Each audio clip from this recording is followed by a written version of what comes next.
শহীদ শরীফ উসমান হাদি রহমতুল্লাহ আলাই আমার প্রিয় সন্তান, প্রিয় ভাই, ইমানদার এই সাহসী নওজোয়ান এই কথাটাই বারবার বলে গেছে।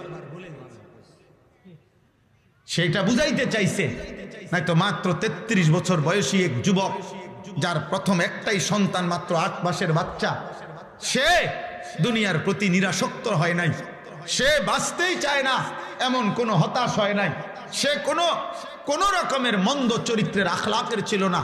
5 ওয়াক্ত নামাজ পড়তো।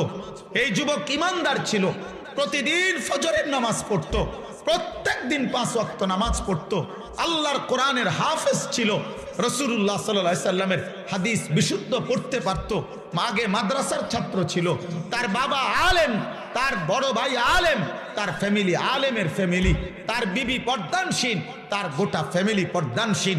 তাইলে এত কিছুর পরেও আমার ভাই সে এই কথাটাই বুঝাইতে চাইছে যে আমার সীমান্ত রক্ষিত, আমার কাঁটাতারের প্রতিবেশী আমার জমিন খাবলে খেতে চায়, আধিপত্যবাদের দোসররা আমার জমিন একটা ভাতের লোকমার মতো আমার বাংলার এই ছোট্ট জমিন গিলে নিতে চায়।